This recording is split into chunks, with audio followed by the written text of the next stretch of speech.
네, 오늘 앉아서다가 서서니까 약간 벌렁벌렁 떨리는 힘이 없어서 몇 시간 버티는지 모르겠어요. 아니. 그런데 서서야지 이렇게. 아니, 앉아서 하세요. 아니, 됐습니다. 아니, 앉아서 하세요. 됐어. 일단 저쪽으로 빼야 되는 건데요. 아니, 됐어요. 그 우선 하나까지 하고. 아니, 앉아서 하세요. 됐습니다. 저 저거는 이쪽으로 내주세요. 아니, 됐어요. 이제 시작할 거니까. 여러분들 그동안 말이에요. 옛날에 뭐 신선노름이라는 말 들어보셨죠? 신선은 어떤 사람이야? 뭐 좌경천리를 한다. 뭐 신선은 세월의 어떤 그 시간의 어떤 것을 초월하는 초공간적인 존재다. 그래서 이제 한동안 도교라든지 이런 데서는 굉장히 그 신선 사상이 유행했고, 그게 아니라도 우리는 그 초월적 존재, 뭔가 이런 그 이성적이고 현실적인 사고보다는 좀 뛰어난 존재를 모두 꿈꾸고 있습니다. 그래서 뭐 천재라든지 초인이라든지 뭐 이런 얘기를 또 하죠. 근데 이제 과거에는 그런 얘기를 할 때 그냥 대단히 황당무계한 거다. 그런 것을 과학적인 비과학적이고 아주 신비로운 거다. 또 지나치면 그것은 현실을 벗어난, 속세를 벗어난 그런 거다. 뭐 이렇게 생각하면서 그 어떤 초월적 존재, 인간이 여러 이상적, 지상적 사고를 벗어나는 것을 이상하게 봤다.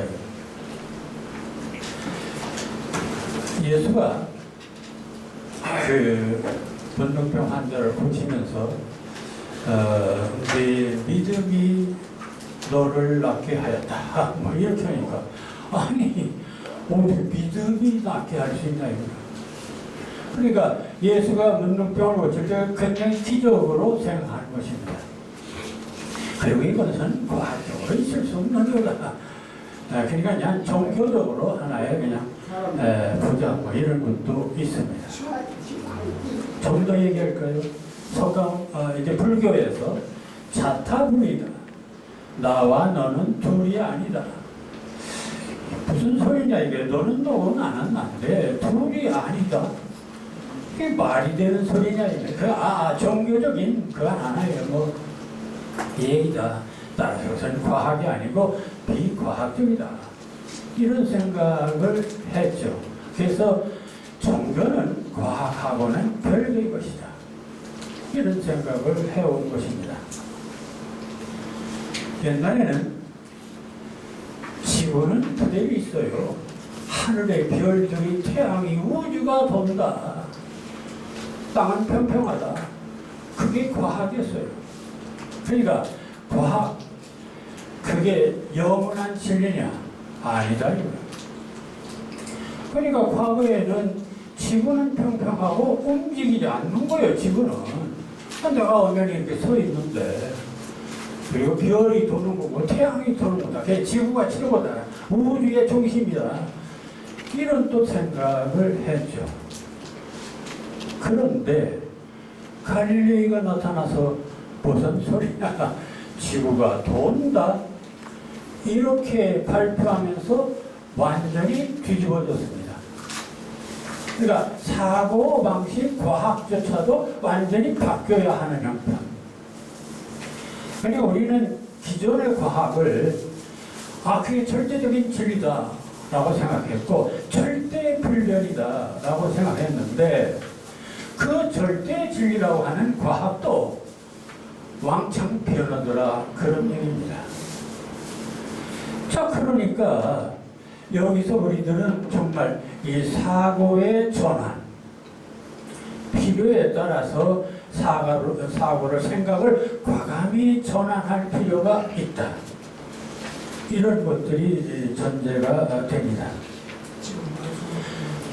시인들이 예를 들어서 우리가 시를 쓰면서 내 마음은 호수요.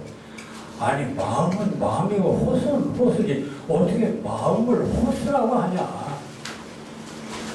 이건 뭐 완전히 주관적이고 억지다. 시인들 지들끼리 떠드는 하나의 억지다. 이렇게 봤어요. 그리고 그건 상상이다. 그럼 상상은 뭐냐? 이성하고는 다르거다. 이성이 과학적이고 합리적인 거고 상상은 비과학적 공상일 수 있다. 내 마음은 호수요. 그것은 시인들이나 떠드는 거다. 그런 생각을 했습니다. 자, 그러니까 이렇게 어찌 보면은 이 시의 세계 또는 종교의 세계, 이 세계는 아직도 그것은 과학적이 아니다. 그것은 어디까지나 형이상학적인 것이고 초월적인 것이고 주관적인 것이고 뭐 그런 것이라고 생각하는 것입니다. 그런데 문제는 21세기에 와서 과학에 심각한 문제에 부딪혔습니다. 그게 뭐냐? 우리는 지금까지 가장 존경했던 과학자가, 그러니까 적어도 이 근대 기계 문명, 산업 문명을 일으킨 주도적인 주인공들이 누구냐? 뉴턴의 만유인력 법칙이라든지 운동 법칙이라든지 이런 겁니다. 물체는 힘을 가하면은 막 움직이고 또 속도에 따라서 힘이 나고 이런 그 속도와 힘과 무게와 이런 것들에 의해서 얼마든지 곱해서 할 수 있다. 뭐 이런 것이죠.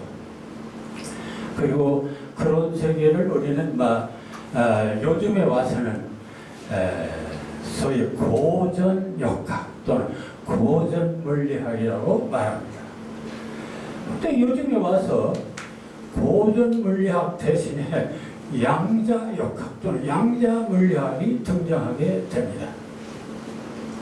그럼 이 고전물리학하고 양자물리학하고는 완전히 그 세계가 달라요. 자, 그런데 그러면은 내가 과학자도 아니고 물리학자도 아닌데 오늘 제목이 양자역학과 은유적 상상력이라고 했습니다. 도대체 시학하고 상상하고 양자역학하고 무슨 상관이 있느냐? 나도 사실은 몇 년 동안 주저주저 했습니다. 이거 양자역학은 그것은 어떤 시학에서는 거리가 먼 거다. 그것은 일부 과학자들이 떠드는 하나의 새로운 이론이기는 한데, 그러나 상상력을 다루는 문학에서는 언급할 것이 못된다. 이런 생각을 했습니다. 물론 흥미는 있었지만. 그런데 최근에 와서는 거기도 내가 하나 썼습니다만 이런 책을 봤습니다. 거기 마지막에 어떤 작가가 양자역학과 상상력의 기적 이런 제목의 책이 나왔어요. 그래서 이 책을 보고 굉장히 나도 좀 충격을 받았습니다. 아니 상상력의 문제가 양자역학과 언급이 이제 한참 되고 있구나 하는 얘기입니다. 자, 이걸 보면서 아니 시가 상상의 주인공인데 시 이해의 그러니까 문학예술 이해의 분야에서 상상력을 가지고 양자역학과 함께 떠드는 세상이 되었으니 그럼 시인은 뭐냐? 문학예술 하는 사람들은 뭐냐 이거. 우리는 양자역학에 대해서 언급한 일이 있냐? 시인이 문학가가 예술가가 별로 언급을 안 했다 이거. 자, 그래서 이 문제는 좀 내가 좀 한번 다뤄봐야겠다 이런 생각을 한 겁니다. 여러분들 학위 시습 치면 불능여로만 우리가 인생을 살면서 계속 배우고 또 때때로 익히면 얼마나 즐거운 일인가. 사실 우리가 살면서 그런 어떤 지적 호기심이랄까 새로운 지식, 새로운 정보를 익히며 산다는 것, 그게 우리들의 삶이 아니겠어요? 그래서 저는 솔직히 시학을 하면서 시가 상상력이다, 상상은 창조다. 그 창조란 말은 이미지나 만들고 은유나 만드는 게 상상이냐, 그것만이 상상이냐. 우리들의 삶 속에서 창조가 있어야 되고 또 우리들의 의식 속에 창조가 있어야 되지 않겠는가. 자, 그런 측면에서 이제 시인이라고 하는, 시라고 하는 카테고리에서 이제는 우리도 벗어나야 되겠다. 그렇게 해서 이 양자역학이 이 상상력과 절대적인 관계를 갖고 있는 것이라면은 이 부분에 대해서 한번 우리가 좀 검토를 해 봐야 되겠다. 그래서 앞서서도 제가 말씀드렸습니다만 나는 물리학자가 아닙니다. 공학도도 아닙니다. 그래서 이 양자역학을 언급한다는 것이 좀 쑥스럽기도 해요. 그런데 어차피 이 상상력과 양자역학이 관계가 있다면 이걸 서로 연관해서 생각하지 않을 수가 없고, 그런 측면에서 내가 알 수 있는 범위 내에서 양자역학과 이 상상력, 이 문제를 몇 시간에 걸쳐 다룰 생각을 하고 있습니다. 그리고 이것은 그냥 다루자는 것이 아니고 한국 시학, 오늘의 시학이 지금 우리는 어디까지 왔는가? 기껏해야 프로이트라든지 아니면 융이라든지 그런 심리학적인 접근, 그러니까 시가 뭐냐 할 때, 또 상상력이 뭐냐, 창조가 뭐냐 할 때 그런 정도에 와 있습니다. 기껏해야 문학하면 그건 주관적인 것이다, 시라는 것은 주관적인 것이다, 은유적인 것이다, 이 정도 얘기밖에 더 했으니까. 그러나 이제는 시학도 좀 과학적인 접근이 필요할 때가 됐지 않으냐. 왜? 상상이라고 하는 문제, 의식이라고 하는 문제를 양자역학도 과학입니다. 그러니까 고전역학만 과학이 물리학이 아니라 양자역학도 엄연히 오늘날 과학이다 이거예요. 그리고 그 과학에서 상상력을 다루는데 왜 시인은 거기에 침묵하고 있냐 이거예요. 그래서 요 문제를 제가 아는 범위 내에서 이제 하겠고요. 또 이 양자역학에 관심 많은 분들도 계실 겁니다. 내가 하는 얘기가 혹시 잘못됐으면 보충해서 얘기해 주시면 좋겠고, 내가 할 수 있는 까지 몇 시간에 걸쳐서 이 양자역학과 이 은유적 상상력을 통해서 시와 양자역학, 그리고 이 상상력과 또 시, 은유, 그리고 우리들의 삶, 이런 전반적인 문제를 한번 다뤄볼 생각을 하고 있습니다. 자, 그래서 첫 번째, 고전역학에서 양자역학까지라고 제목을 붙였습니다. 아시다시피 고전역학은 얘기한 것처럼 이 갈릴레오, 아까 얘기를 한 지동설을 얘기한 천지개벽할 수 있는 이론이죠. 지구가 돈다, 태양이 돈다. 태양이 돈다고 했다가 지구가 돈다라고 바뀌는 것은 완전히 의식의 혁명이고 세계관이 확 바뀌는 일입니다. 그 다음에 갈릴레오 같은 사람, 갈릴레오는 이 별들, 유성의 돌아가는 유성의 속도와 운동과 이런 걸 연구했어요. 그리고 뉴턴 같은 사람은 유명한 만류 인력을 통해서 에너지 문제를 연구함으로써 소위 물리학, 고전 물리학을 완성한 사람들입니다. 이 고전 물리학의 핵심은 그런 겁니다. 모든 것은 정해져 있다. 인과 법칙이 작용한다. 이런 등등의 몇 가지 원료가 작용하고 모든 힘과 속도와 이런 것들을 다 계산할 수 있다. 그러니까 수치로 그런 모든 것들을 계산할 수 있다. 그러니까 미래도 우리가 예측할 수 있다. 그렇지 않습니까? 여러분들 미사일을 쏘면서 이런 미사일이 속도가 얼마나 나갈지 인공물성을 쐈는데 이게 얼마나 빠른 속도로 또 얼마나 올라갈지 이거 계산하고 할 수 있습니까? 이런 계산이 전부 다 뉴턴의 운동법칙에서 나옵니다. 그러니까 우리는 그 과학을 통해서 현재와 미래의 모든 물질들의 어떤 성격을 규명할 수가 있다고 본 것입니다. 이게 고전 물리학입니다. 그리고 굉장히 것은 합리적이고 아주 돌아가는 것이 아주 정확해요. 시간도 영원히 불변합니다. 계속 가는 겁니다. 불변해요. 근데 흔들리기 시작하는 것은 바로 이 시간에서부터 흔들리기 시작합니다. 시간은 불변하다. 일정한 시간으로 간다. 여러분들도 지금 그렇게 생각하죠. 똑딱똑딱 일정하게 가는 걸로 알고 있죠.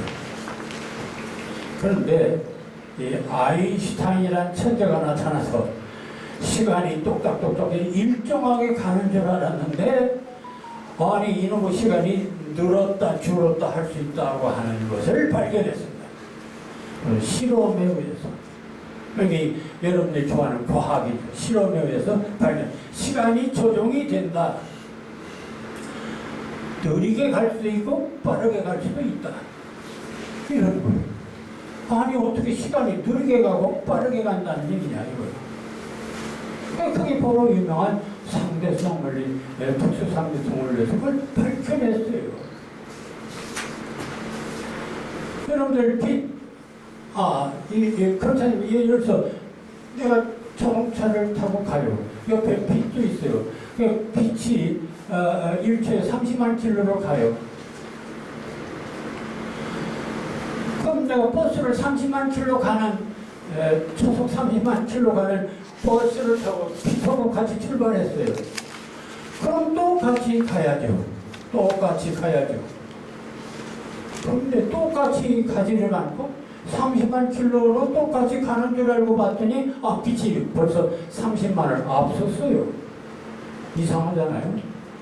이게 과학적으로 설명이 됩니까? 상식적으로 설명이 됩니까? 여기서부터 흔들리기 시작했죠, 사실은. 우리가 생각하는 그 정확성, 이성, 합리성, 뉴턴의 법칙, 이게 문제가 있다고 하는 것을 알았습니다. 근데 이제 문제는 또 어디서 터졌느냐, 이제 그것을 중간 단계로. 현대에 와서 현미경도 발달하고 엄청나게 발달하면서 그동안은 말이요. 우리가 그 사물의 최소 단위, 분자 정도면 최소한 인간의 육체하면 뭐가 최소 단위예요? 세포. 그래서 세포가 몇 조다, 세포. 그래서 세포의 움직임을 가지고 연구하고 다 그렇습니다. 그리고 분자를 가지고 물질을 연구하면 그게 다 고전 물리학 시대의 얘기입니다.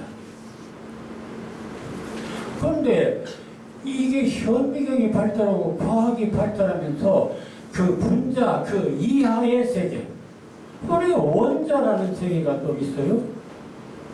그러니까 분자 밑에는 원자가 있어. 근데 원자를 또 뒤져보니까 이거 원자 속에 전자도 있고 그 속에 핵이라는 게 그런데 핵에는 보니까 양성자, 중성자도 있어. 그런 세계가 새로 나타났습니다. 그리고 우리는 분자, 그 고전문학에서는 분자까지 그것도 굉장히 아주 세밀하게 발견했다고 생각했는데, 아니 원자를 뒤져보니까 거기는 뭐 전자도 있고 핵이라는 게 있는데 거기에는 중성자도 있고 뭐 양성자도 있고 이런 게 또 있다 이거. 그래서 그런 세계, 그런 세를 연구하다 보니까 이상한 것들을 몇 가지 발견했습니다. 그런 그 원자의 세계. 그러니까 분자 이상의 세계에서는 고전물리학, 합리적으로, 계산적으로 잘 들어맞고 아주 그 조직적으로, 체계적으로 잘 돌아가는 그런 세계입니다. 또 기계적인 세계예요. 그런데 원자 이하의 세계, 이 세계를 연구하다 보니까 이상한 사실들이 발견이 됐습니다. 몇 가지. 그래서 그 원자 이하의 세계를 고전물리학과 전혀 다른 방향으로 움직이고 활동하는 그 모습들을 보면서 그 세계를 양자라 했습니다. 양자. 그래서 그 밑에 세계를 연구하는 역학, 힘의 에너지 학문을 양자 역학이라. 그 분자 이상의 그런 그 아주 정식으로 계산이 딱딱 들어맞는 그런 물리적인 세계를 고전물리학이라고 하는 것이죠. 그래서 이것을 구분하기 시작했습니다. 그런데 소위 그 양자역학, 그 양자의 세계, 그 세계를 연구하다 보니까 놀랄만한 사건들이 몇 가지가 생겼습니다. 자, 그러니까 우리들은 말이요, 이 세상은 어떻게 만들어졌을까?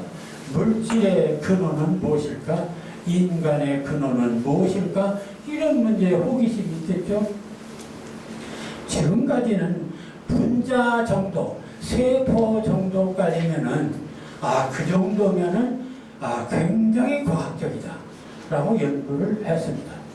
그런데 세포보다 더 밑에 원자 상태, 분자보다 그 밑에 그런 원자 상태, 이 상태에 가보니까 전혀 다른 세상이 펼쳐지고 있더라 하는 것입니다. 그리고 그러면은 이 우주를 구성하는 요소가 뭐냐? 분자라고 할 것이냐, 원자라고 할 것이냐? 자, 여기에 문제가 생깁니다. 물론 분자로 볼 수, 덩어리를 볼 수, 큰 덩어리를 볼 수도 있습니다. 그러나 밑으로 저쪽에 보면은 원자라고 하는 그보다 훨씬 작은 알갱이들 세계가 또 있어요. 지금 이 얘기가 그리고 그 알갱이들의 세계, 그게 더 근본적인 것이 아닐까? 그러니까 이 세계의 원리라든지 본질이라든지 이런 걸 해명하는 논리는 그 큰 세계도 있지만 그 작은 세계도 중요한 것이 아니냐 하는 문제에 부딪힙니다. 바로 양자의 세계. 그래서 지금 얘기는 이 양자의 세계에서 일어나는 몇 가지 사건들, 그리고 그 사건들하고 우리들의 의식과 상상이 어떤 관계를 갖고 있나, 이런 문제를 다루는 것이 소위 오늘 부제 제목처럼 양자역학과 은유적 상상력, 이렇게 제목이 가능하다라는 얘기입니다.